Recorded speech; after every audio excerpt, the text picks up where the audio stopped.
తండ్రి సంపాదించిన ఆస్తికి బిడ్డలు హక్కుదారులు అవుతారు, లేక వారసులు అవుతారు. తండ్రి చనిపోయిన తరువాతనే వారికి వీలునామా అమలవుతుంది. అంటే తండ్రి బ్రతుకుండగానే వీలునామా రాస్తాడు. కానీ ఆ వీలునామా అమలులోనికి రావాలంటే తండ్రి చనిపోవాలి. తండ్రి చనిపోతేనే ఆ వీలునామా అమల్లోనికి వస్తుంది. ప్రియమైన దేవుని బిడ్డలారా, ఇది భౌతిక నిబంధమైన కట్టడ. అలాగే ఆధ్యాత్మికమైన జీవితంలో మనం జ్ఞాపకం చేసుకున్నట్లయితే ఆదిలోనే సృష్టికర్త అయిన దేవుడు తన బిడ్డలకు వీలునామా రాశాడు. ఆ వీలునామా అమల్లోనికి రావాలంటే ఆ వీలునామా రాసిన ఆయన మరణించాలి. యేసయ్య నీ కోసం నా కోసం మరణించాడు. చప్పట్లు కొట్టి ప్రభువుని మహిమపరచండి. ఏప్రిల్కి రాసిన పత్రిక 9వ అధ్యాయం 16వ చరణం ఒకసారి చదవండి. ఏప్రిల్కి రాసిన పత్రిక 9వ అధ్యాయము 16వ చరణం. మరణ శాసనం ఎక్కడ ఉండునో అక్కడ మరణ శాసనము రాసిన వాని మరణం అవశ్యము. ఆ శాసనము రాసిన వాడు మరణము పొందితేనే అది చెల్లును. అది రాసిన వాడు జీవించుచుండగా అది ఎప్పుడైనా చెల్లునా అనే మాట మనకు కనబడుతుంది. మరణ శాసనము రాసిన వాని మరణం అవశ్యం. ఆ శాసనము రాసిన వాడు మరణిస్తేనే ఆ మరణ శాసనము చెల్లుతుంది. అది జీవించుచుండగా ఎప్పుడైనా అది చెల్లునా. ఒక మాటలో చెప్పాలంటే యేసయ్య మనందరి కొరకు ఒక వీలునామా రాశాడు. ఆ వీలునామా అమలు అవ్వాలంటే ఆ మరణ శాసనము రాసిన ఆయన మరణించాలి. ఆయన జీవించుచుండగా అది చెల్లునా అని రాశారు. అందుకే యేసుక్రీస్తు ప్రభుల వారు మనందరికీ ఒక అద్భుతమైన వీలునామా ఇవ్వటానికి ఆయన ప్రపంచ మానవాళి కోసం యేసయ్య మరణించారు. చప్పట్లు కొట్టి ప్రభువుని మహిమపరుద్దాం. దేవునికి స్తోత్రం. యేసయ్య మరణించడం వల్ల వచ్చే ఆశీర్వాదాలు చాలా ఉన్నాయి. కానీ నేను ఒక 2 మాటలు మీకు చెప్పి ఈ రాత్రి నేను ముగించేస్తాను.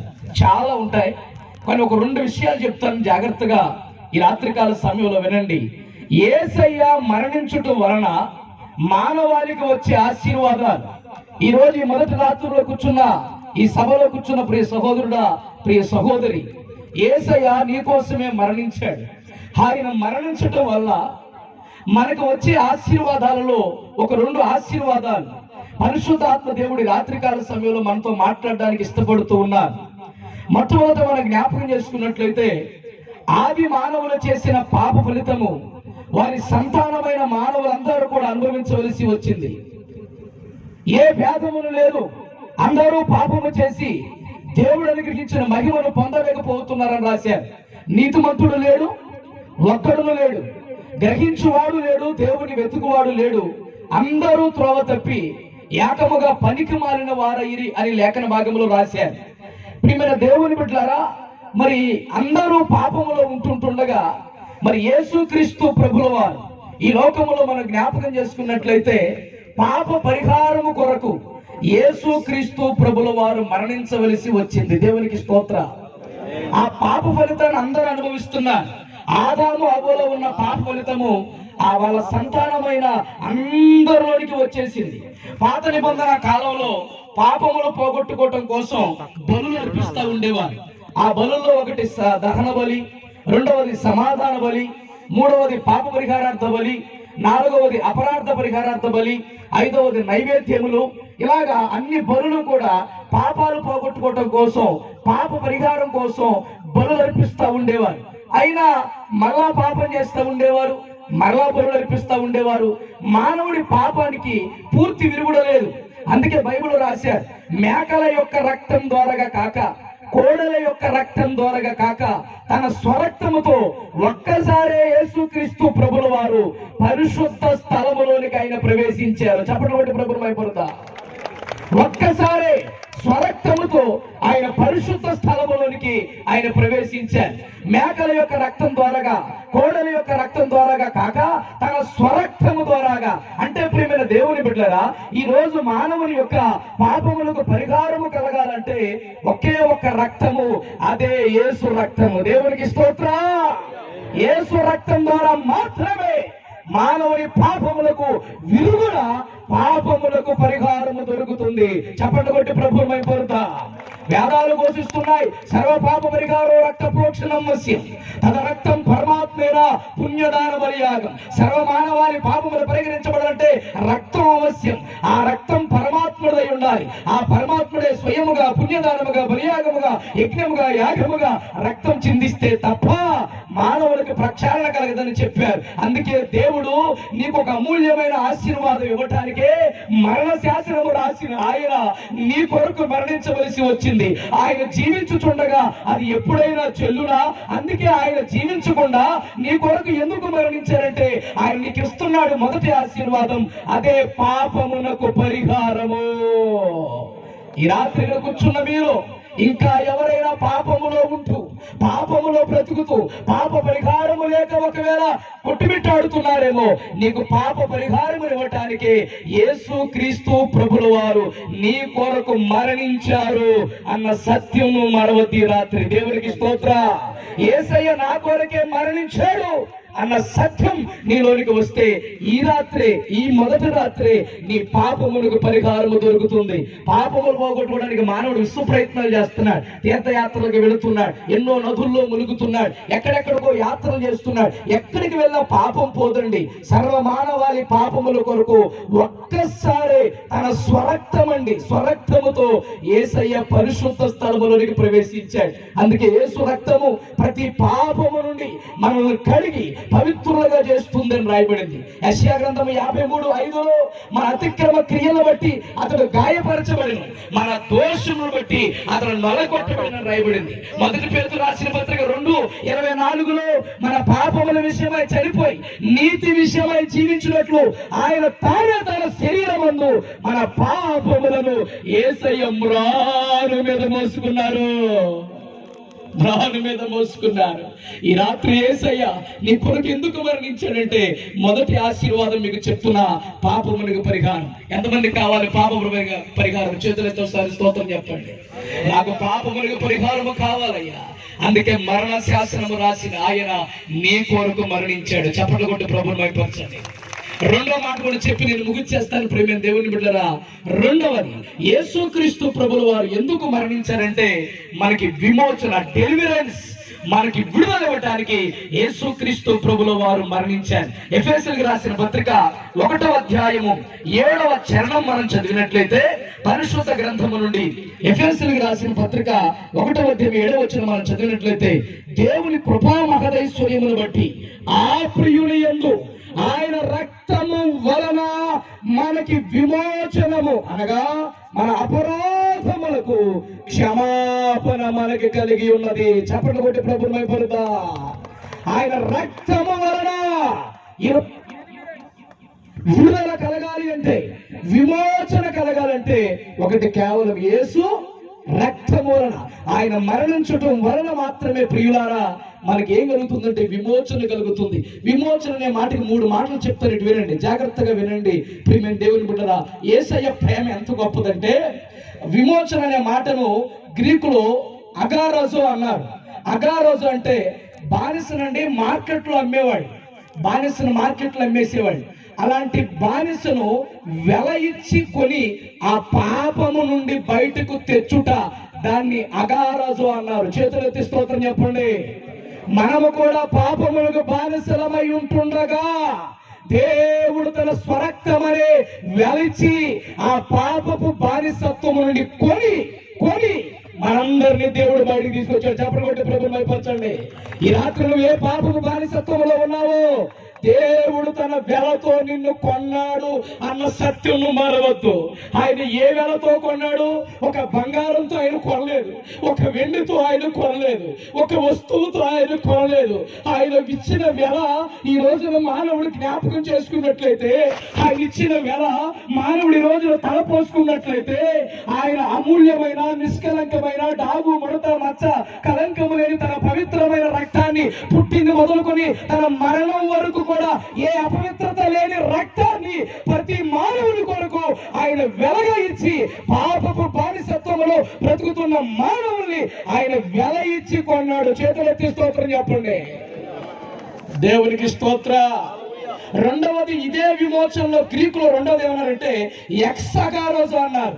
ఎక్సగారోజు అంటే దానికి ఉన్న అర్థం ఏంటంటే బానిసను దేవుడు వెలిచ్చి కొన్నాడంటే పాపము నుండి బయటికి తెచ్చాడు అంటే మరొక్కసారి మార్కెట్ లో రెండవసారి అమ్ముడు పోకుండా దేవుడు కొన్నాడు. చెప్పండి బట్టి ప్రభు ఇక రెండవసారి ఆ బానిస అమ్ముడు పోకూడదు, మరలా బానిసత్వంలోకి వెళ్ళకూడదు. ఒక్కసారి త్రాగు నుండి విడిపించబడిన తర్వాత, ఒక్కసారి ప్యాకెట్ నుండి విడిపించబడిన తర్వాత, ఒక్కసారి వ్యభిచారం నుండి విడిపించబడిన తర్వాత, ఒకసారి జోదము నుండి అనేకమైన వ్యసనాల నుండి విడిపించబడిన తర్వాత మరలా నువ్వు అమ్ముడు పోకుండా రే బాబు నీ కొరకు నా వెల రక్తం, నా నిష్కలంకమైన నా డాగు ముడత మచ్చ కలంకమైన రక్తం నీ కోసం ఇచ్చి నిన్ను కొన్నానయ్యా బాబు అమ్మా అని ఆయన మనల్ని కొన్నాడు. అంటే రెండోసారి మనం అమ్ముడు పోవటానికి వీలు లేదు.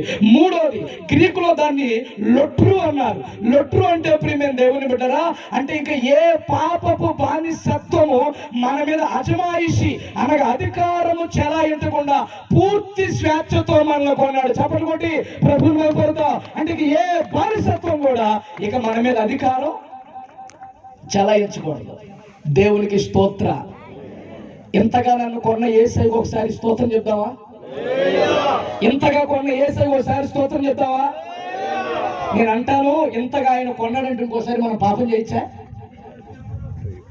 సహోదరి, పాపపు జోలికి మనం వెళ్ళొచ్చా? ఎలా కొన్నాడయ్యా అంటే వెల. ఏ వెల? వస్తువా, బంగారమా, వెండ, డబ్బా కాదండి, సొంత రక్తాన్ని మన కోసం ధారపోసాడు ఆయన. తన అమూల్యమైన రక్తాన్ని యేసయ్య మన కోసం ధారపోసాడు. ఒక ధనవంతుని కొడుకు, ఒక పేద విధవరాలి కొడుకు ఇద్దరు కూడా సహవాసం చేస్తున్నారంటండి. ఒక ధనవంతుని కొడుకు, ఒక పేదవాని కుమారుడు ఇద్దరు సహవాసం చేస్తున్నారట. ఇలా సహవాసం చేస్తుండగా ఒకనొక రోజున ధనవంతుని కొడుకులు, పేద విధవరాలి కొడుకు అందరు కలిసి ఒక దగ్గర పేకాట ఆడుతున్నారు. పేకాట ఆడుతుంటే పోలీసులు చూశారు. ప్రియమైన దేవుని బిడ్డలు అందరిని పట్టుకుని వెళ్ళి తీసుకువెళ్ళి జైల్లో వేసేసారు. 10,000 రూపాయలు జరిమానా వేశారు. మీ కొడుకులు విడిపించబడాలంటే 10,000 రూపాయలు జరిమానా విధించారు. వెంటనే ధనవంతులు కొడుకులు కదా, డబ్బు ఉంది కాబట్టి 10,000 రూపాయలు టకా టకా టకా టకా వాళ్ళ పిల్లలకి కట్టేసి పిల్లల్ని తీసుకెళ్ళిపోయారు. కానీ పేద విధవరాలు కుమారుడు మాత్రం జైల్లో ఉండిపోయాడు. మా అమ్మ కూడా వస్తుంది, నా తల్లి కూడా వస్తుందని ఆ పేద విధవరాలు కొడుకు ఎదురు చూస్తున్నాడు. కానీ తల్లి రాలేదండి జైలు దగ్గరికి. ఈ ధనవంతుల కుమారులు అందరూ 10,000 రూపాయలు కట్టేసి ఎవరు కొడుకు నాడు తీసుకెళ్ళిపోయారు. కానీ పేద విధవరాలు రాలా. నా తల్లి వస్తుందని ఎదురు చూస్తున్నాడు. వారం రోజులు గడిచింది, తల్లి రాలేదు. నెల రోజులు గడిచింది, తల్లి రాలేదు. 2 నెలలు గడిచింది, తల్లి రాలేదు. 3 నెలలు గడిచింది. 3వ నెల గడిచిన తర్వాత ప్రియమైన దేవుని బిడ్డరా, ఆ తల్లి 10,000 రూపాయలు తీసుకొని జైలు దగ్గరికి వచ్చి జైలు అధికారి దగ్గర నిలబడి, అయ్యా నా కొడుకు కోసం 10,000 రూపాయలు జరిమానా కట్టమన్నారు, ఇదిగోనయ్యా 10,000 అనగానే ఆ కుమారుణ్ణి విడుదల చేశారు. అమ్మా ఏంటి 3 నెలలు బట్టి నువ్వు వస్తావు అని ఎదురు చూశానమ్మా, నువ్వు రాలేదేంటంటే, బాబు ఈ పేద విధవరాలు తల్లి నీకు తెలుసు కదరా, ఈ 10,000 రూపాయలు సంపాదించడానికి నా రక్తాన్ని చెమటగా మార్చి ఈ రూపాయి కూడగట్టుకొని ఈ 10,000 రూపాయలు సంపాదించడానికి ఇంత టైం పట్టిందయ్యా. ఇదిగో బక్క చెక్కిపోయిన ఈ శరీరం మొత్తం, నా శరీరం నిండా గాయాలే, నా దేహం నిండా గాయాలే.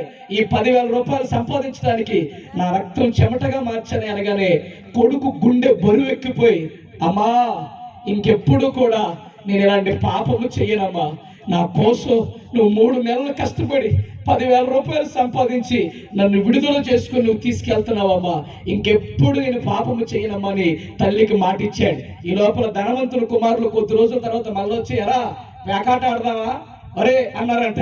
అప్పుడు అన్నాడు ఈ పేదధరాల కుమారుడు, అరే మీకు విడుదల సులువుగా దొరికింది అనండి, మీకు విడుదల సులువుగా దొరికింది, కానీ నాకు సులువుగా దొరకదా. నా తల్లి నా కోసం ఎంతో కష్టపడింది. మీకు విడుదల సులువుగా దొరికింది, కానీ నా కొరకు నా తల్లి రక్తాన్ని చెమటగా మార్చింది.